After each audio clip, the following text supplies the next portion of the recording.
The casting for the 1970 movie Myra Breckinridge was a unique process.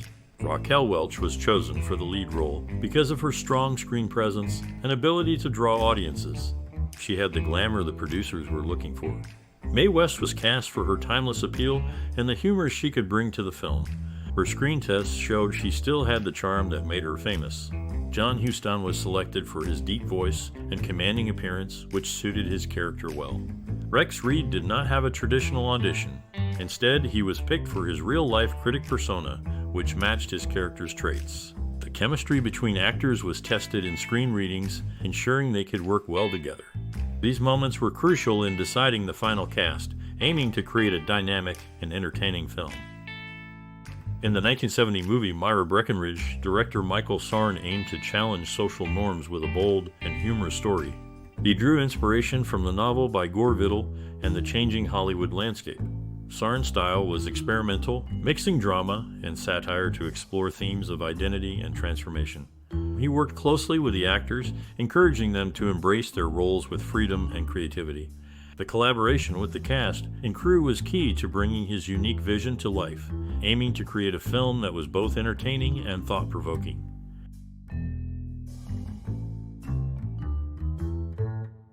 Welcome to our look back at the 1970 film Myra Breckinridge. This movie is a mix of comedy and drama, telling the story of a young man's transformation into the title character Myra and her adventures in Hollywood. It's known for its unique take on gender roles and its satirical view of the American film industry. The film has its share of funny moments, shocking twists, and even some sad truths about the struggles of the characters. I first saw Myra Breckinridge a while back, and it struck me how ahead of its time it was, dealing with themes that are still relevant today. One fascinating fact about the movie is that it features a cast of well-known actors, including Mae West, who delivers some memorable lines in her classic style. Now we're curious about your connection to Myra Breckinridge. What's your most memorable moment or personal story related to this film? Your experiences add to the rich tapestry of its history, and we'd love to hear them. Share your stories and memories in the comments below, and let's keep the conversation going. The production of the 1970 film Myra Breckinridge involved creative set design that mirrored the flashy and exaggerated style of Hollywood at the time. Filming took place in various Los Angeles locations, which presented challenges such as managing the busy city environment and ensuring the sets matched the story's grand and bold themes. The team used new camera techniques to capture the unique visual style, including quick cuts and montage sequences that were ahead of their time. These methods helped create a distinct look for the film that stood out from other movies of that era. The production also faced logistical hurdles like coordinating with local authorities for shooting permits and handling the large number of extras needed for certain scenes. Despite these challenges, the film's production pushed forward, setting a standard for future films in terms of visual storytelling and the use of technology in filmmaking. The movie Myra Breckinridge, released in 1970, is about Myra, a film school graduate who undergoes gender reassignment surgery. The story is set in Hollywood and follows Myra's journey to claim her uncle's inheritance and her adventures in the film industry. The main characters include Myra herself, her uncle Buck Loner, and Rusty, a young actor. The film is known for its controversial subject matter and unique take on gender and identity. It features performances by actors like Raquel Welch, John Huston, and Mae West. Despite its bold themes, the movie did not win major awards, but has gained attention over the years for its distinctive approach to topics that were taboo at the time of its release.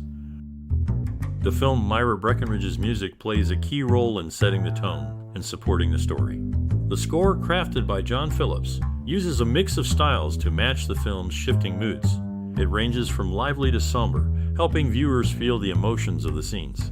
The soundtrack, featuring songs by the Byads and others, also fits the film's unique atmosphere. Insights from those involved highlight how they aim to enhance the film's message through music.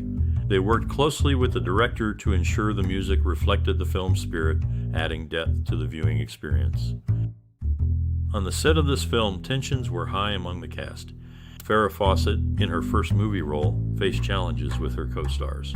She experienced unkind treatment from Raquel Welch and was even asked to change her hair color because Mae West preferred not to work with other blondes. This led to a back and forth with the colorist, much to Welch's displeasure. Additionally, Welch later openly criticized the film and her performance in it during public appearances and in the DVD commentary, showing no mercy in her assessment. The 1970 film Myra Breckinridge, directed by Michael Sarn, features scenes that stand out for their boldness and humor. One scene shows Myra delivering a monologue that challenges social norms, showcasing Raquel Welch's strong screen presence. The camera work here is straightforward, focusing on Welch to capture her expressions and the shock of the other characters. Another notable scene involves a film class discussion where the editing jumps between film clips and classroom reactions, creating a lively debate atmosphere. The actors, including Mae West and John Huston, deliver their lines with a mix of seriousness and satire, which adds to the film's unique tone. These scenes aim to make viewers think and laugh, often at the same time. The filmmakers wanted to push boundaries and provoke thought, and the actors' performances were central to achieving this.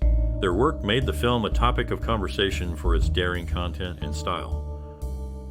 On the set of this film, tensions ran high among the stars. Raquel Welch and Mae West were involved in a well-known conflict behind the scenes. The atmosphere was further strained as Michael Sarn, who wrote and directed the film, seemed to encourage disputes among the actors. Adding to the controversy, Mickey Rooney, who had hoped to play Buck Loner, openly criticized the film after its release, calling it a disgrace. Rooney had been overlooked for the role, which went to John Huston instead, a decision that Sarn disagreed with, but ultimately had to accept due to the producer's choice.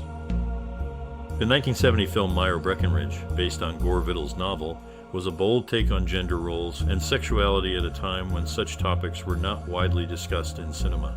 The movie challenged traditional views by featuring a transgender main character, something almost unheard of in that era. It sparked conversations about gender identity and the fluidity of sexual orientation, pushing the boundaries of social norms. The film's approach to these themes was seen as daring and opened the door for future films to explore similar issues. Despite its controversial reception, Myra Breckinridge played a role in shaping a more open dialogue about gender and sexuality in society and media. In crafting the film's unique vision, Michael Sarn had specific artistic choices in mind. Notably, he envisioned the final hospital scene in stark black and white, contrasting with the rest of the film's color palette. This choice is evident in the director's cut. For the role of Buck Loner, Sarn's initial pick was Mickey Rooney, yet the role ultimately went to John Huston. Adding to the film's connection with the cinema world, Rex Reed, who played Myron, was not just an actor, but also a respected movie critic known for his sharp reviews. These elements combined to shape the film's distinct character. The 1970 film Myra Breckinridge, based on Gore Vidal's novel, received mostly negative reviews upon release. Critics found it confusing, and it was not well received by audiences. Despite its star-studded cast, including Raquel Welch and Mae West, the film failed to impress and did not earn significant awards or nominations. The film's poor reception impacted those involved, as it was seen as a career low for some of the cast and crew. However, over time, it has gained a cult following for its unique take on gender and Hollywood norms.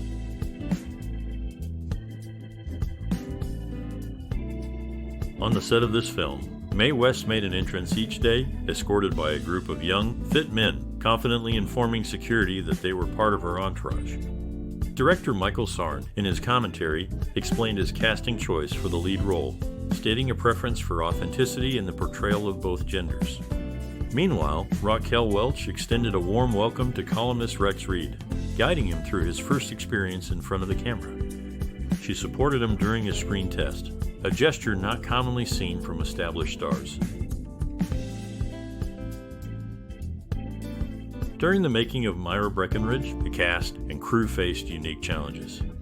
Raquel Welch, who played the lead role, often clashed with director Michael Sarn, leading to tension on set. Mae West, who played Leticia Van Allen, only agreed to join the cast after ensuring her character had the best lines. She also insisted on casting her own male co-stars. The film's bold content, which included controversial topics for its time, caused disagreements among the team. Despite these issues, the film was completed and released, becoming a memorable part of cinema history for its daring approach and the strong personalities involved. In the process of bringing the story to the screen, the director took liberties with the script that led to significant changes from the source material. Scenes were added that had no connection to the original narrative, creating a disjointed experience. Criticism came swiftly from notable voices, including a scathing review in a popular magazine, which doubted the film's chances of release due to its perceived poor quality. Additionally, the production revived a statue from the past, a Las Vegas showgirl figure, to serve as a backdrop for the film's setting and promotional imagery. This statue, along with a prop from another well-known film, were visual elements meant to add authenticity to the setting, but ended up contributing to the film's eclectic and often incongruous aesthetic. The 1970 film Myra Breckinridge, based on Gore Vidal's novel, is known for its bold take on gender roles and sexuality, which was quite ahead of its time. It challenged social norms and opened up discussions on topics that were previously taboo in cinema. The film's approach to these subjects influenced later movies that explored gender and identity more openly. It also inspired filmmakers to push boundaries in storytelling and character development. Despite mixed reviews, the film holds a place in film history for its daring content and for paving the way for future films that address similar themes. In the creative process of this film, Mae West took charge of her character's voice by writing her own lines. The film's direction took a turn that led Gore Vidal, the original author, to distance himself from the project, foreseeing significant changes at 20th Century Fox following its release. This film also marked the final appearance of William Hopper, known for his role as Judge Frederick D. Cannon, who passed away before the film reached audiences. In the early 1970s, the film faced a ban in Australia, which was only lifted with the introduction of a new film rating system. The production was marked by strict control over wardrobe choices, notably involving two leading actresses. Mae West, one of the stars, had the final say on costumes, not just for herself, but also for her co-star Raquel Welch.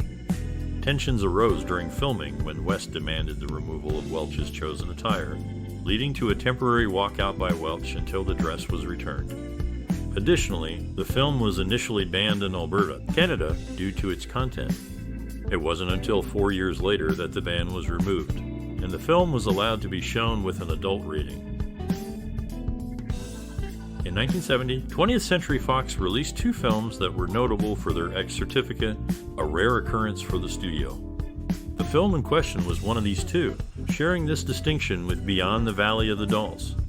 A classic scene features the main character arriving at an academy driving a vintage 1947 Lincoln Continental convertible, a detail that sets the tone for the film's unique style.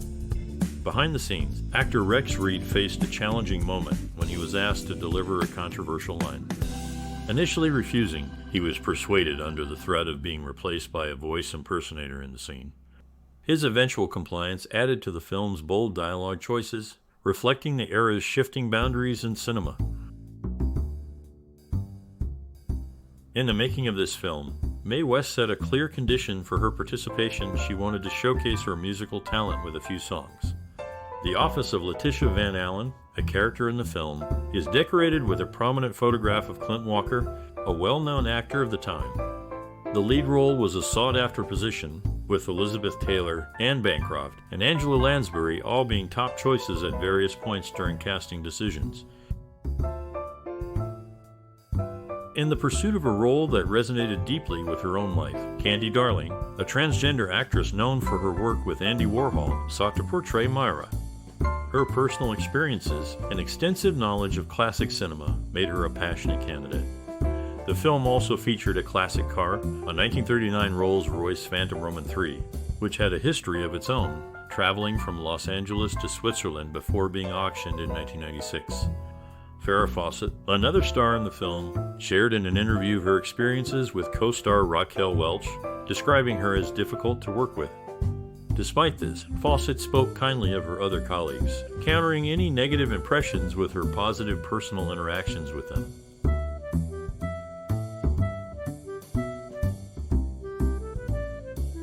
In the process of casting, Robert Lipton was initially considered for the role of Myron, but ultimately, Rex Reed was chosen. Interestingly, the film incorporated vintage footage for a dramatic effect.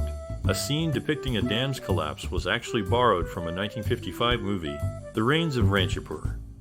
Additionally, director Michael Sarn dedicated several days to shooting elaborate food displays for a dream sequence. Despite the effort and time invested, this sequence was only briefly shown in the film, lasting mere seconds, and having little significance to the main story. The 1970 film Myra Breckinridge was a bold step in cinema that left many viewers with strong feelings and thoughts. If you watched this movie, how did it affect you? Did it change the way you see movies or tell stories? Your experiences are valuable, and sharing them can help others see the film in a new light. If you have memories or stories about Myra Breckinridge, please share them. Your voice adds to the rich history of this film. If you enjoy talking about movies and their effects on us, remember to like, share, and subscribe for more discussions. Your participation helps keep the conversation going and brings more people together to share their unique views. Let's keep exploring the world of movies together.